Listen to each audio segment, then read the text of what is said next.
Hello everyone, my name is Steve Matazik. I am the current principal at Tariffville School. I was hired in 2017, so this is my 8th school year. Super excited. I'm so excited to be part of our 100-year anniversary. When I came to the building, it's just a neat, unique building. Kind of learned about the 3 phases of the building from the 1925 part of it is a 1967, and then the most recent renovation was in 2009. So it's just a wonderful building. Our building is so special because the people that are in it, all of our teachers and our staff take pride in our building, and I'm just so happy to be a part of it.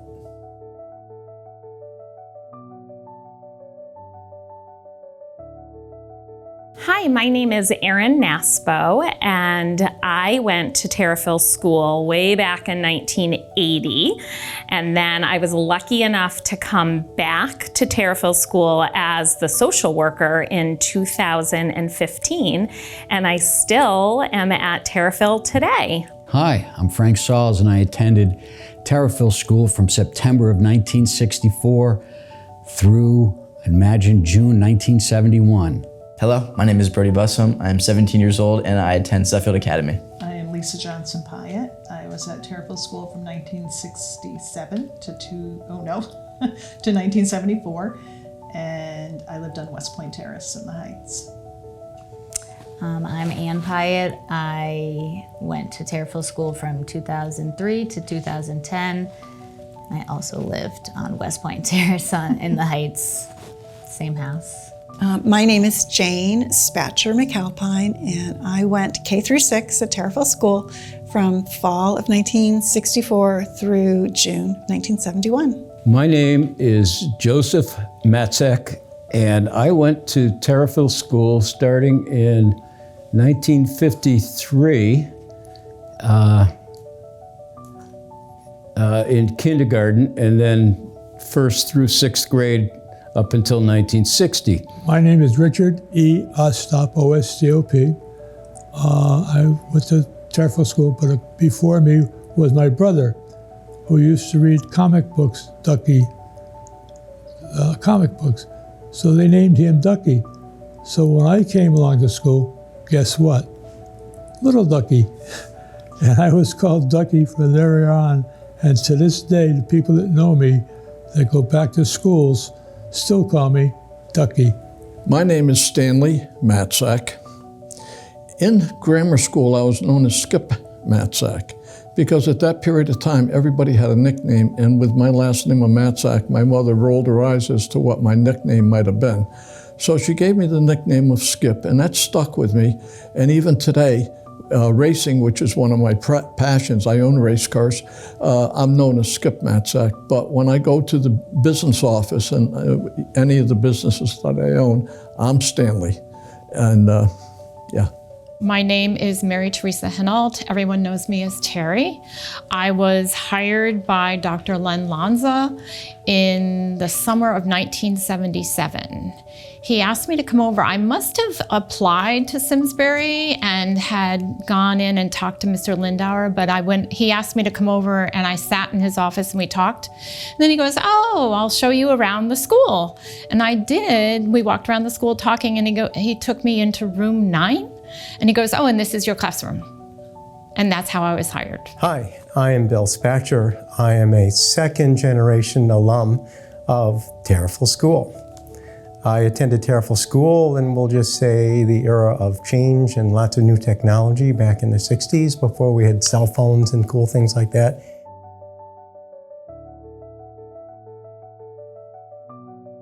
So I both attended Tariffville School and I now work at Tariffville School. So I first started attending Tariffville School all the way back in 1980. And then I came back to Tariffville School in 2015 as the social worker, and I am lucky enough to still be here working as the social worker. From 2013 to 2020. I was at Tariffville School from 1967 to 1974. Tariffville School was 1950 to 54. I did kindergarten, which was half a day, and then I went into 1st grade, well, let's go back. You got 12 years minus 1960, so 1948. So 47 I was in school. And by the way, kindergarten had a big fish tank. And I remember sitting next to this nice girl, and we just watched the fish. It turns out she was from Firetown Road and was in Tariffville School for that year. Was later sent to another school. Her name was Lois Zapatka, and Lois became Lois Matzak in 1965. I began in 1968 in the basement of St. Bernard's Church because I am part of the baby boom. So there was no room in the school to even accommodate us. So the church was kind enough that they allowed kindergarten and first grade. I actually began first grade in the basement of the church as well. Miss White, formerly Miss LaFave, I really enjoyed her as a teacher. She always brought the positive attitude to learning and made school very fun for me. I loved a lot of my teachers, but my favorite teacher was Mrs. Robbins. She was my third grade teacher. I still get excited when I bump into her in the grocery store. And she really helped me with my love of reading. And she did a really fun pen pal experience, and I got to write to her daughter who went to Latimer Lane, and I still remember it. My favorite teacher was my kindergarten teacher, and her name was Ms. Barth. And I was absolutely smitten, and I don't have a good reason for having her be my favorite teacher because I don't remember much of it, but she was absolutely my favorite teacher. I have three favorite teachers, but if I had to pick one, it's Nancy Duffy. Mrs. Duffy was a great blend of a disciplinarian, a teacher. She was a working mother herself. She had her own children, and she was just a great leader for us, a great support system in the classroom, and she instilled in me my love of learning, and especially reading. She read to us books like Stuart Little, Charlotte's Web, Mr. Popper's Penguins, and it just captured my imagination, made me want to read more, and so I credit her with instilling in me a love of reading. I would have to say that there are about three teachers that really stand out to me. The first one was Mrs. Gostola. I had her for third grade. And even though she smacked my hand with a ruler, I respected her and I thought she ran her class very well. And at that time, almost all the teachers were females. And by and large, they were fairly strict and they did not tolerate a whole bunch of foolishness like most of us boys were likely to descend into if we were given a chance. But she kept us under control, and I did like her. I would say Mrs. Spada, who was my kindergarten teacher. I was a bit of a mess when I went into kindergarten. I was very shy. I had a broken arm, pretty significant lisp, and I just thought she was very kind.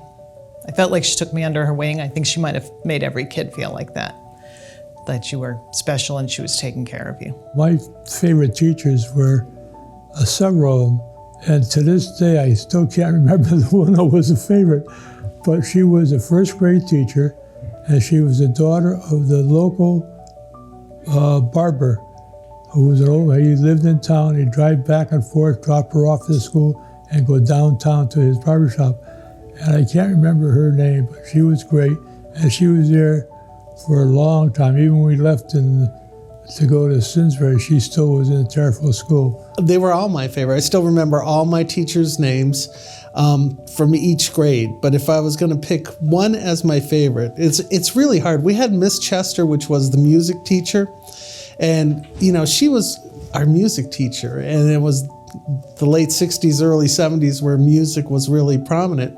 And she took the time to play the music, explain the music, and make us be part of the music. But my favorite would have to be Miss Scranton, which was third grade. She sort of took me on as a teacher's pet and allowed me to clap the erasers. That was a big thing. So, I just had a great rapport, and I got to be honest, I was in love with Miss Scranton. Still am. I haven't seen her since 3rd grade, but I'm still in love with her. Oh, wow. That's a good question because there were so many different teachers and each one of them has a special place in my memory. I'd have to say if there was one though, it might be my 2nd grade teacher who by luck of draw, 1st year, 2nd year, I was a transfer student from another part of town because my parents built a home that got us into the Tariffville school area. And so I was a new person in 1st grade, and coming into 2nd grade, I was still trying to feel my way around to figure out who was who. So 2nd day of school with my new 2nd grade teacher, I got a tap on the shoulder to say, hey, you and this other student need to move to a new class. You're gonna go to Miss Correa's class. And I was like, wow, that's quick. I've never had a teacher change like that before. Well, as it turns out, Miss Correa was a new teacher, relatively new teacher.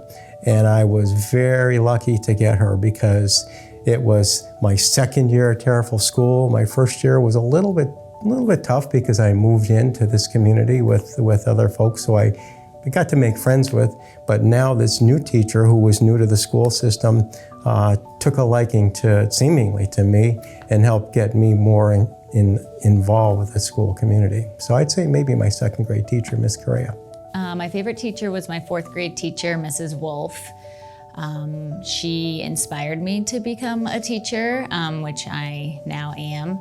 She taught us the basics, reading, writing, math, but then she also really taught us how to be a human being. She taught us about how to be a good friend, how to be an adult, and to pursue the things you love. Hers was the Red Sox. Probably there were 3 teachers that had a lot to do with me and my success. The first one was Mrs. Gostola, our 3rd grade teacher. Her husband owned a sporting goods store in Simsbury. My dad was an excellent golfer, scratch handicap, and her husband kept track of some of the tournaments he had won, and many times she would make a comment to me. After I got out of 3rd grade, I went into 4th grade, and I had a horrible year. I spent 70 or 80% of my time in the hall. And toward the end of the year, Mrs. Gostola came out and summoned Mrs. Hotham, who was also a strong person. And she said to her, he's a good reader. I don't know what's wrong. I had him last year. They asked me to read, and Mrs. Hotham agreed to take me into 5th grade because I wasn't eligible to go forward.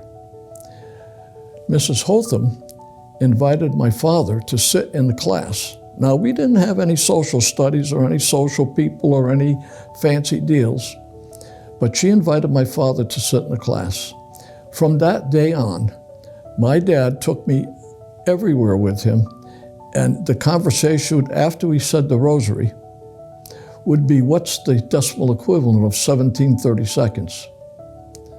What's 13% of 93? And I would challenge him, he would challenge me, and that lesson, which came from Mrs. Hotham and Mrs. Gostola, igniting and getting my father involved, really contributed 110% to my success. I owned 6 corporations, and both real estate and manufacturing. And I have to say that the math really carried me. Always have fun with what you're doing, so definitely take school seriously, but make sure that you are enjoying it and doing things outside of school as well, with your friends, family, things that are important to you. I'd say surround yourself with good people. At the end of the day, you are who you surround yourself with, and it's really important to surround yourself with the right people, and whatever you end up doing, make sure you have fun doing it, and just love what you do.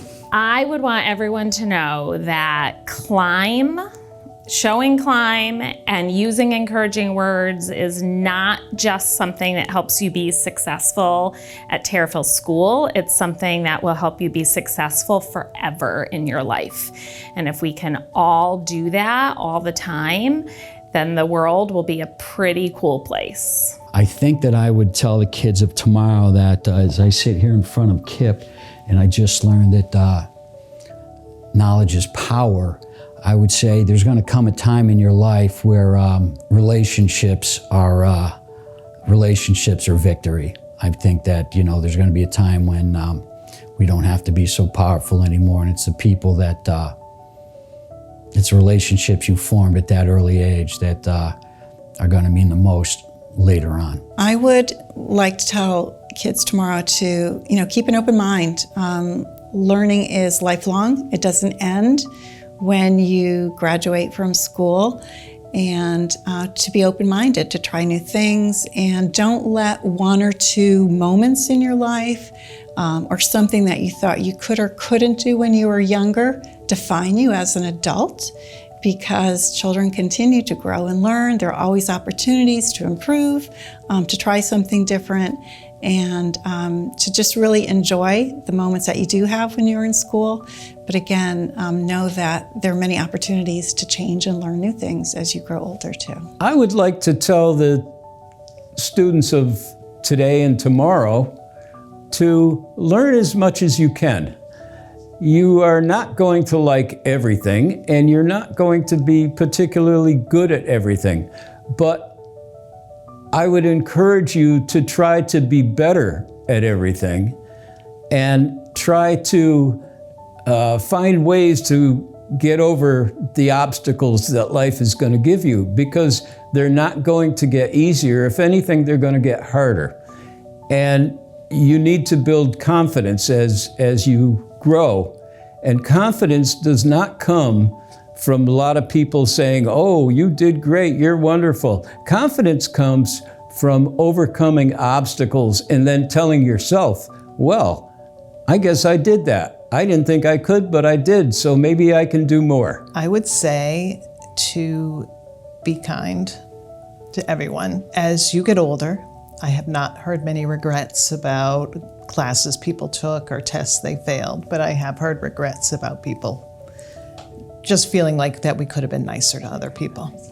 And so I think this generation does a better job at that, I think. But I think it's just really important, because later in life you're going to think back and say, I could have done a better job. Enjoy Tariffville. Pick your right teachers. Be nice to all teachers, but have a favorite one. And don't be afraid to play sports. And do the things that everyone else is doing. Don't be afraid. Don't hold back. Today's day, you hear so much going on and bad. And I highly recommend don't be bad. I think the most important lesson that we teach is really we teach our kids how to be good people. I think that's the most important thing in our education system, is to obviously the academics are important, the social emotional well-being of our students, but really just teaching them to be genuine people. We have our character lives in our behavior. It's kind of our motto, and really having good character in our kids that attend Tariffville School. So when they go off, when they get to the middle school and high school and out into the real world in college, they do know how to treat people, and they know that's probably the most important thing. A lot of you are going to be reporters, journalists, who knows what, and you're going to need a little bit of everything.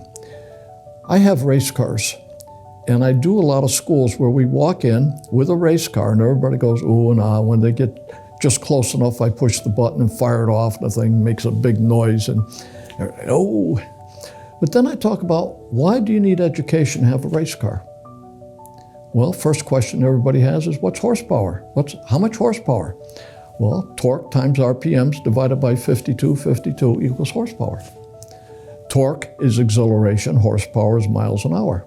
We talk about spring rates and the math that goes into that. But if you want to be a successful race car, you probably got to have a sponsor.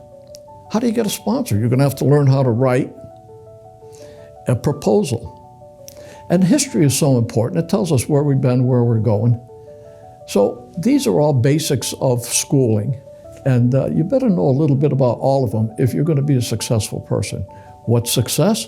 Being able to do something that you like to do, that provides for your family. And by the way, the message I have to all the young people, no matter what problem you have in life, you can always trust your parents.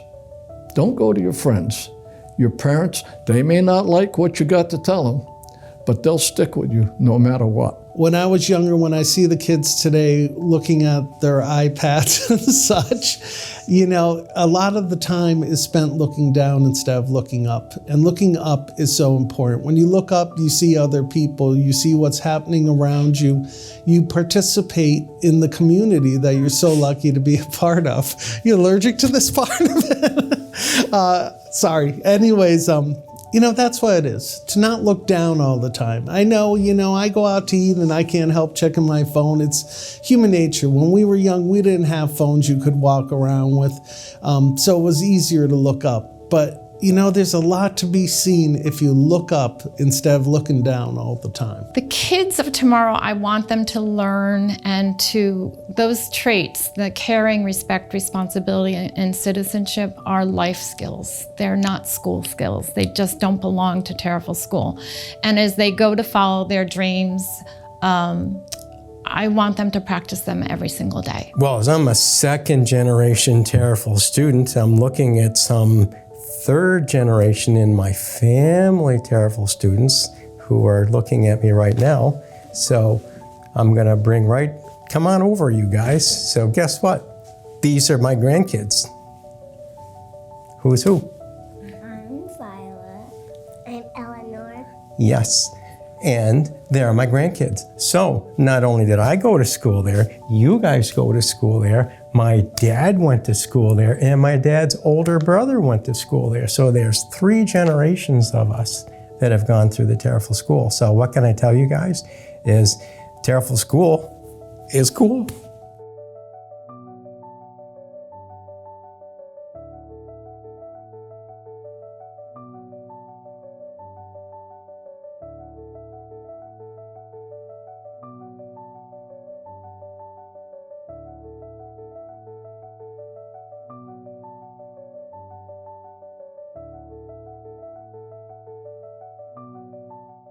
I have a story, yeah.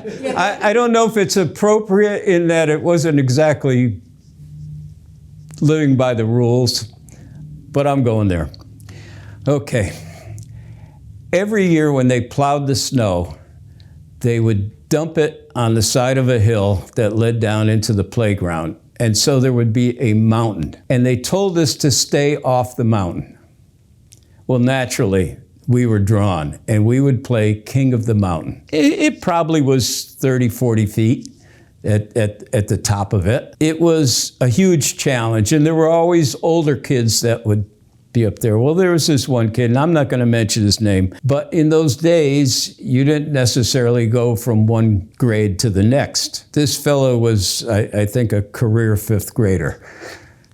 I'll put it that way. And he was big. He was really big. He was big for his age, and he was the king of the mountain. And it was like King Kong standing up there. And those of us that were a few years younger, we would climb and crawl up over the ice and try to get up there. And he would just fling us down. There was a teacher, I think she was 2nd grade. She was about 4'10", but she ran her class with an iron rod. And she was not afraid of anybody. And this one day we were out there, and we'd been told time and time again, don't do this. And she was on recess duty, and she comes out, and she's wearing this long skirt down to the ground. How she got up this ice mountain, I have no idea. But all of a sudden, there she is, and he's standing there. He doesn't know what to do. She comes up to his shoulder. She jumps up and grabs his ear, brings him down in a crash, and drags him down the mountain and into the school by his ear.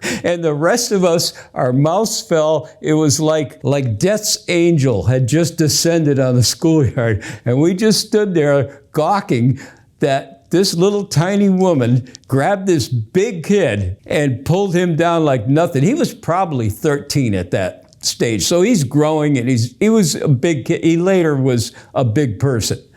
But I think back to that a lot. I don't know if that's appropriate to tell everybody to do stuff that they're not allowed to do, but kids are kids.